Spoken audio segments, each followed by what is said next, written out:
Kansas City, Missouri is considering furloughs for some of its city workers. I'm Laura Moritz. And I'm Chris Katz. The pandemic creating a big budget shortfall at City Hall. KMBC 9's Emily Hallwick is there with what's next. A lot of city employees would be impacted by this across different divisions and departments, including here at City Hall. But there are some exceptions, which I'll get to in a moment. But the proposal that's been brought forward would furlough many city employees for 1 week. Finance committee members are proposing those furloughs as a way for the city to save $2.2 million in the 2020-2021 fiscal year. They said the unpaid time off could be taken a day at a time or even by the hour to try to minimize the impact on workers. They don't want them to lose half a paycheck in one fell swoop. Now, as for exemptions, the furloughs would not apply to the police department, health department, and certain other positions. Committee members said that city workers making $15 an hour or less will also likely be exempt from furloughs. The director of the solid waste division for the city testified against the furloughs today on behalf of his workers, calling the decision unconscionable. But to them, it's the lights, it's the groceries, it's rent, it's daycare, it's the things that maybe some of us don't have to address, but they have to address every day. They already live check to check. All city departments were told back in June that they needed to cut their budgets by more than 4% because of the economic downturn brought on by the coronavirus pandemic. And now, as for what's next with the furloughs, the city's HR department and law division have a week to get together a solid furlough plan to lay out exactly how it would work. They will then bring that back in front of the finance committee for final approval before it would go in front of the entire city council. Reporting at City Hall, Emily Hallwick, KMBC 9 News. The City Council Finance Committee also wants to extend a hiring freeze involving city positions paying $15 or more. The previous freeze was for positions paying $20 or more per hour. It is hoped the move will save the city another $4.8 million.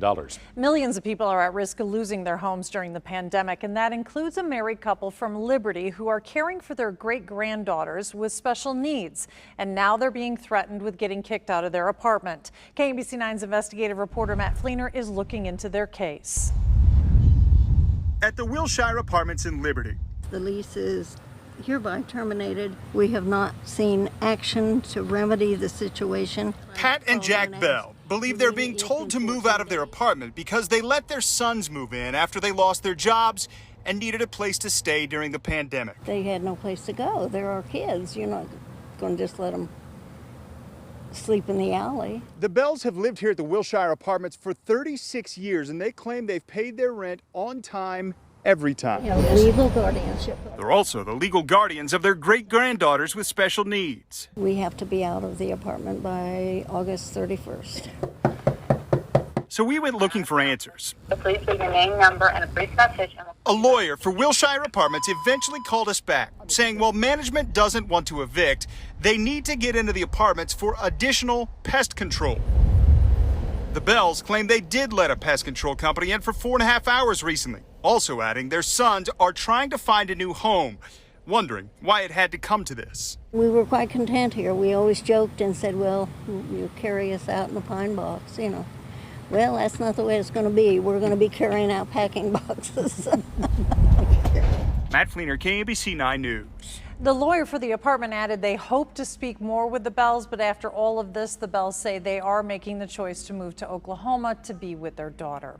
Here's an update on COVID-19 in Kansas and Missouri. Kansas is reporting 817 cases since Monday. There are also 8 new deaths. Missouri is reporting nearly 1,600 cases since Tuesday and 11 new deaths. This is the 7-day moving average of the positivity rate. It's one of the best ways to track the spread of the virus. Both Kansas and Missouri have dropped to 10% over the past week. That means 1 in 10 coronavirus tests are coming back positive.